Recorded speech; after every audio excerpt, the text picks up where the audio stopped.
right, guys, so we're out here with Frankie, the junkyard basher. So this was inspired by my wife, kind of her idea. So I had to make it happen. You know how that goes. But we're gonna go ahead and speed run it. This car is not meant to go very fast. I think it might be geared for like 50 miles an hour at best, maybe. So anyway, yeah, so I really don't know what she's gonna do. I think I might have like a 17 or 16 tooth in it. Stock Spurs 50, stock motor 2050 kV. So we're just gonna see what she's got, man. All right, let's see what she does, man.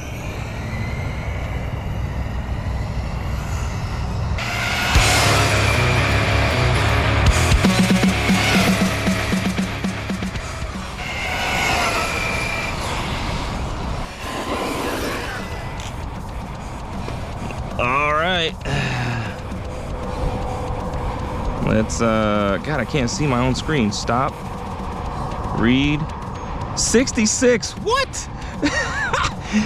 That's crazy. I mean, that's awesome, but that's crazy. Let me screenshot that. I can't believe it just did. What? I'm so surprised, honestly. All right, guys, we made it out to the ramp. Just got finished doing the speed run. We were gonna go to the park first, but there's a lot of people there practicing football. So we're gonna hit the ramp first and see what she's got. Let's remember, guys, this thing is on plastic bulkheads. Most of the chassis bracing is all plastic, except for the ones that are going from the tower to the chassis. A couple upgrades here and there, and I'll go over it at the end, but I kind of want to show that you can kind of get away with a lot with some stock parts, you know what I mean? So let's get to it.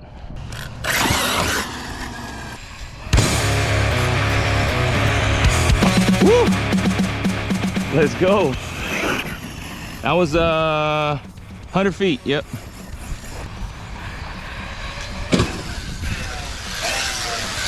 Woo! Nice.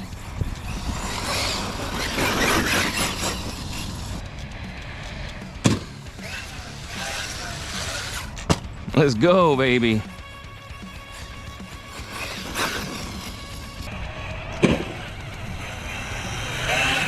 Woo! The body caught air, dude. That was scary, dude. Let's go, baby. Frankie. Frankie.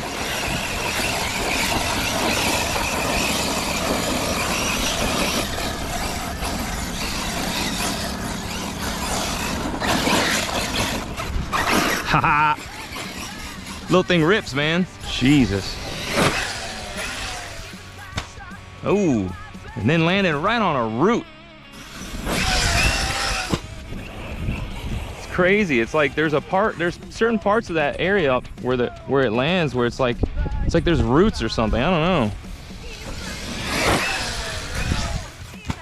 Like it literally lands harder than it would on the big jumps. I gotta make sure I land this thing flat, dude. I can't be landing on the rear like I did a second ago. Like that. Wow. Oof, that one went high, dude.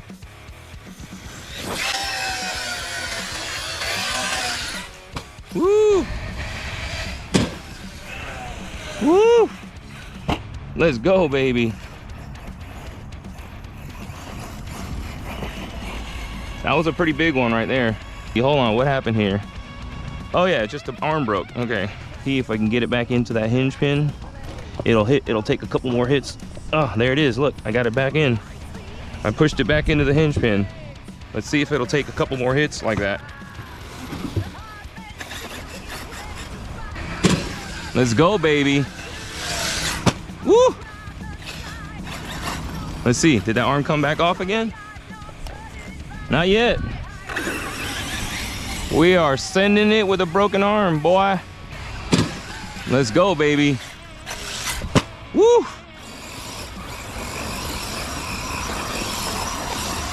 Ha!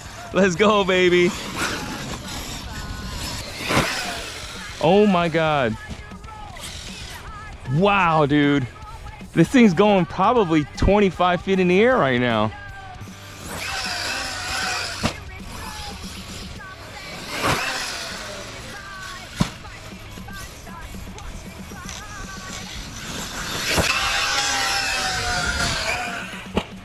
Let's go, baby.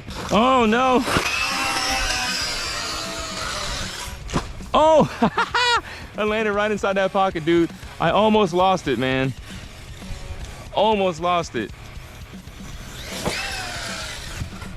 Oof. Bro, my finger came off the trigger. I almost didn't make that.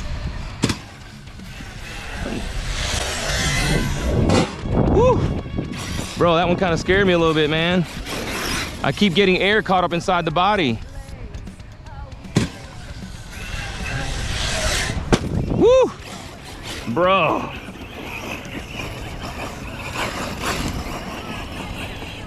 It's amazing these things hold up to this kind of abuse. Oh, I shaved the ramp. Woo! Let's go, baby. This thing rips, dude. Woo!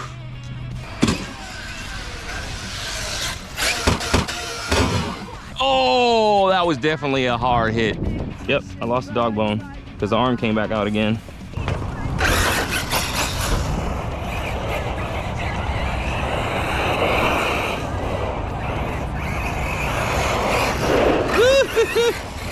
Almost took myself out, bro.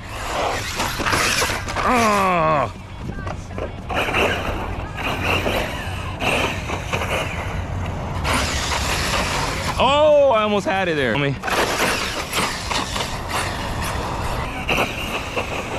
Ah! Aha, there you go. Oh!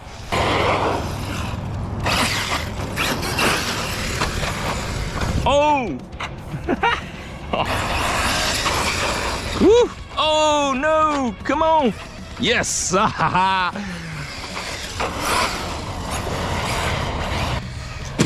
Almost did it again. I just did it again immediately afterwards. Bro, it's so hard to keep this damn thing straight. There we go. There's a good one. That was a good one, but again, I got stuck upside down, dude. That was about 130 feet. Nice. Oh, that was a good hit right there.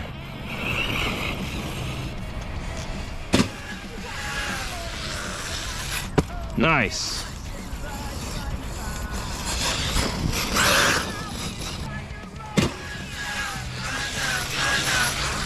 Woo! Last second, third flip, bro.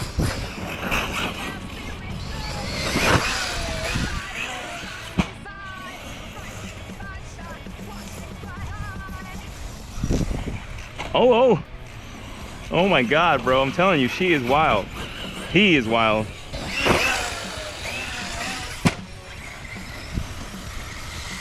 Oh, I have no idea how I just did that, dude. Straight up. No, turtle. Oh my God. Oh, that was scary, dude. I hit that one part of the jump that's super abrupt. Aileron to the left.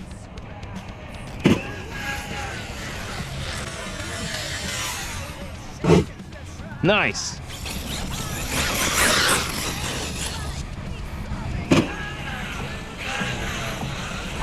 Nice. Woo! Man, that was a crazy landing. Do I have an arm? Oh, I have a broken arm, I think. Yeah, yeah, I got some serious toe in on my right rear arm. I think it's been broken. Yeah. That's all right. We're gonna keep sending it like that.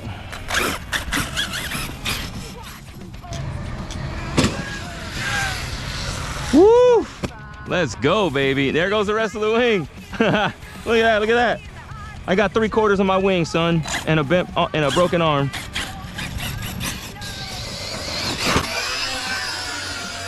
Woo! Wow. That was freaking nuts, dude. It just shot straight up. No, no. Damn it. It's awesome. This is gonna be my new favorite rig, dude. Oh. Let's go, baby. Oh.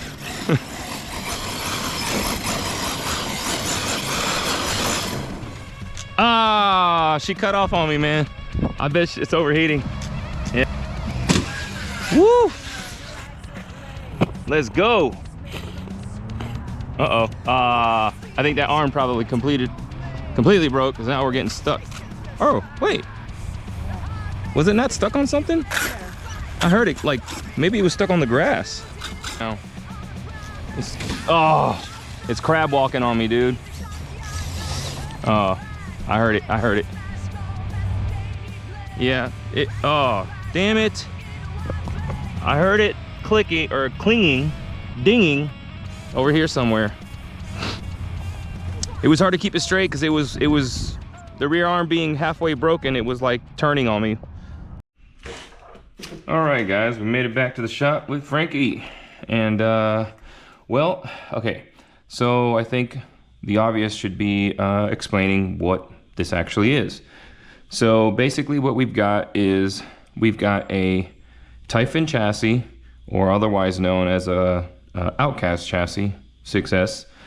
We've got Mojave arms, front and rear, and then we've got Kraton shocks, and then we've got Kraton, they're actually the shocks off of the V2 EXB, and then we've got Kraton towers, and then we've got a Kraton rear wing mount, Kraton electronics, Kraton motor, Kraton hubs, front and rear, obviously Mojave axles and dogbones. Yeah, and then the bracing from tower to the center diff is basically an Outcast bracing. And then yeah, so everything basically is off of the Kraton, and actually most of these parts are off of my Kraton V6 that I fully built. So because I had all those parts from the Kraton, I decided to go ahead and use them to make this car. So yeah, so it's mostly Kraton parts, Mojave arms, front and rear, and then it's based on, or the base is on a Typhon chassis. Now the chassis is a Just Bash It RC chassis that's gets rid of the side skirts and makes it all one big piece. He did survive the ramp, no bends on the chassis. I am running Skeeter tires. The gearing is, I believe, 17 pinion stock 50-tooth spur. We've got 1 million weight in the front diff, 20 million weight in the center diff, and 500K in the rear diff.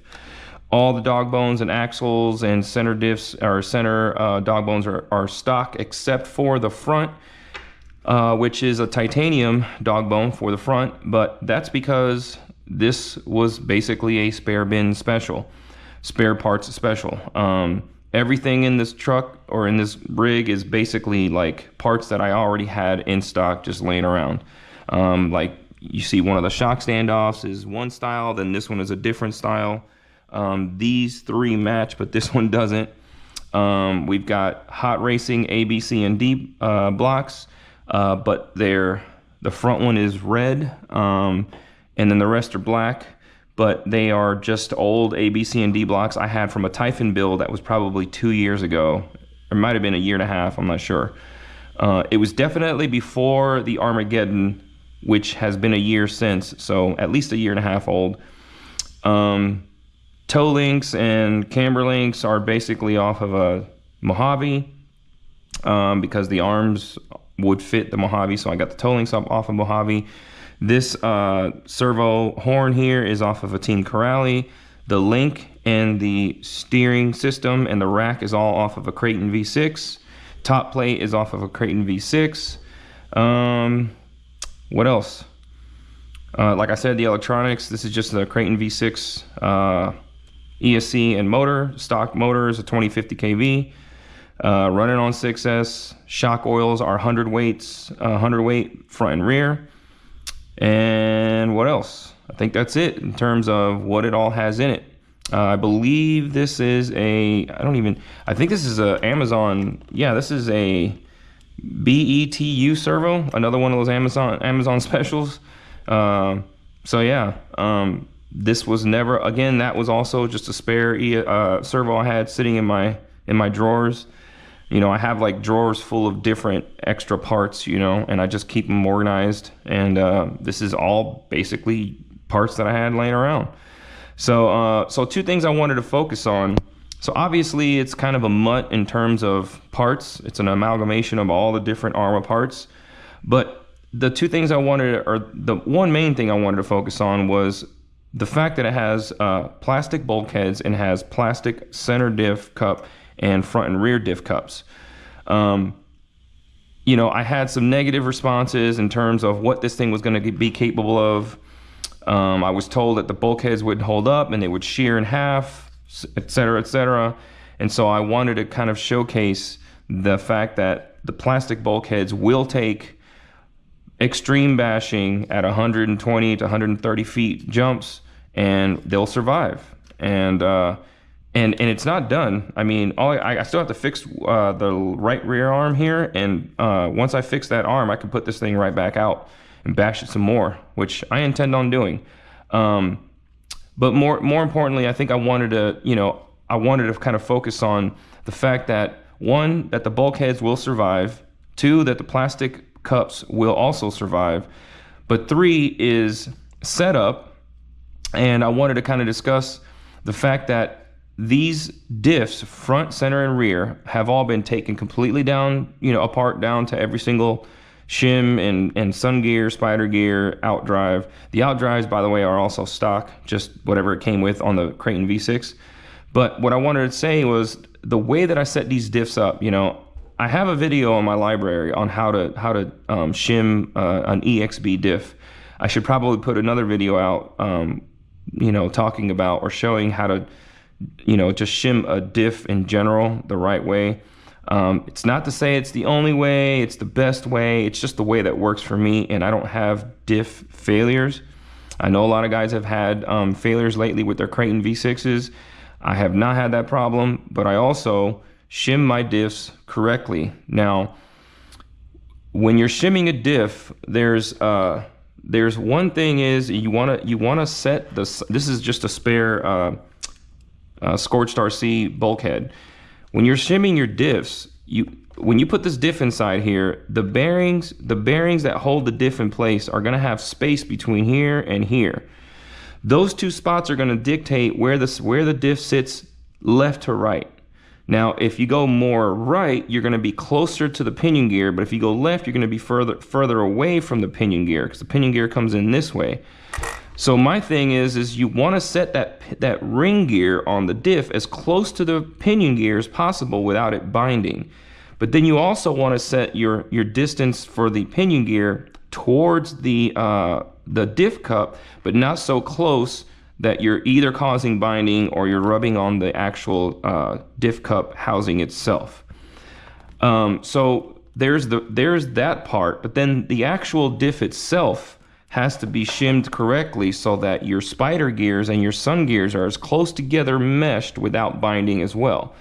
Once you've set all of those clearances using the proper shimming, and then you set the fluid to whatever your driving style is, once you've done all that, then you'll see that regardless of the plastic bulkheads or the plastic diff cups, the drivetrain is going to take a lot of abuse.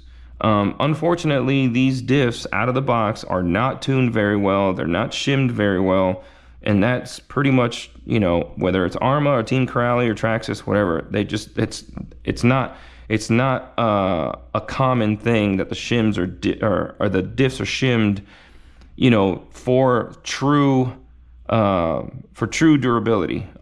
So my point is if you've done these things, and this is kind of the point I'm trying to get to, is that when you shim the diffs and you shim your ring gear to pinion gear, you do all these things and you set all this in, it doesn't matter as much that you've got plastic bulkheads, because now everything is tight, everything is together, everything moves as a unit, and so you get more durability, and then, you know, the bulkheads will take the abuse. Now, obviously, these are bulkheads on a smaller, sort of like less, I wouldn't say it's necessarily lighter, But what I would say is that the unsprung weight, you know, the wheels being smaller and stuff like that, maybe doesn't put as big a load on the entirety of the car.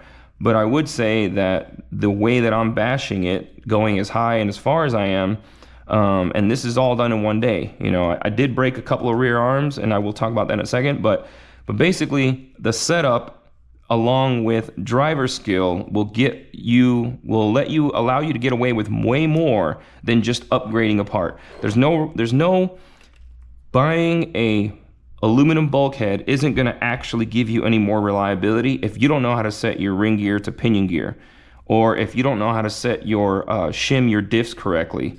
You know, and I think that's the point I'm trying to make. I mean, the overall point of this was just to have fun with it and to build something out of just spare parts. But what I realized after I got done bashing it that day, I was like, man, this thing is spare parts, but yet it survived all this extreme bashing. And I thought about it, and I came to the conclusion that it's more about setup, and it is more about driving experience than it is than it is, you know, buying all the most expensive parts. You know what I mean? And so I wanted to talk about that and emphasize that, because I think oftentimes guys, especially that are new to the hobby, they see the big shiny parts like these and they think, oh, I'm gonna put my diff inside this thing, and now my diff's not gonna break. And I'm like, no, your diff's still gonna break, because you haven't actually shimmed it. You haven't done what it actually takes to actually, you know, what would you call it? Put the workmanship into the part to make it durable. So anyway, that was a little bit of just my thoughts on what this build represents, and just the general consensus I see where people think that, you know, aluminum parts are gonna just automatically give durability, when in reality it's more about the setup, and it's also about driver skill than it is the parts themselves. So anyway, this thing was a complete and utter blast. And it's funny because I had all these parts just laying around forever, and my wife wanted me to build this car, and she actually named it Frankie herself for, I don't know, months and months and months. And I had the parts, and I kept staring at it, and, you know, just whatever. And I'm like, oh, but I might need the parts for something else, you know, and I just kept procrastinating. And then, you know, one day I was like, you know what, I'm going to build this thing. And then, and here it is, man. And honestly, I was a little surprised myself at how well it did. I kind of expected like these braces maybe to bend or break. And this thing, I mean, I don't even know. I don't even have words for what this thing turned out to be. I really don't, because it bashed so well and lasted so long and was so durable and was just so fun. It was so responsive and sort of like, man, it was just, it was just like nothing I've ever driven. I think the combination makes for a really, really good basher. You know, the Kraton hubs, but the Mojave arms, and then the Kraton shocks and the Kraton shock towers gives you a lot of suspension travel, but it doesn't sit so high that it's like a truck, you know, and it's just a good combination, I think, for an all-around basher. Now, I will say that the rigidity of the setup, you know, having this chassis bracing on the top from the chassis to the tower, and then the rigidity of this chassis does make this thing susceptible to breaking rear arms. If you land rear first like this from, you know, the big jumps, not necessarily like the little jumps, but like the big ramp hits, if you land rear end first like this, it's probably going to break a rear arm. And I think that's just an inherent flaw of how rigid this setup is. Maybe it's possible that you remove these tower to center brace, you know, maybe you get a little bit of flex in it and it won't do that to the rear arms. I don't know that. But for me, the setup is great. I just deal with it, have spare arms, and just try not to land rear first. You know what I mean? So anyway, that is Frankie. I think this is an awesome setup. If you're interested in doing something of the same, you know, just leave them in the comments if you have any questions on what I exactly did, or, you know, if you can't find a part number or something like that, just again, in the comments, ask. I'll try to get back to you as soon as I can. So yeah, man, this thing was an absolute freaking blast, dude. And big shout out to my wife for the idea. So we're gonna keep on going. We've got after this, I believe the Ultimate Italian is coming up, and then we've got the Sledge, which actually my wife claimed. It's funny enough, you know, she saw it, and I think because it was a little more mild, she kind of was like, you know what, I like that one. So I'm like, okay. So we've done some upgrades to it, make it a little bit more durable, give it a little bit more response, and so we're gonna get that bashed, and she will be bashing that one, so that'll be fun to watch. So anyways, guys, thanks for watching. Thanks for subscribing. I see the channel's growing all the time, and I appreciate it endlessly. And so stay tuned. We will be back soon with some more action. All right, guys, keep on bashing.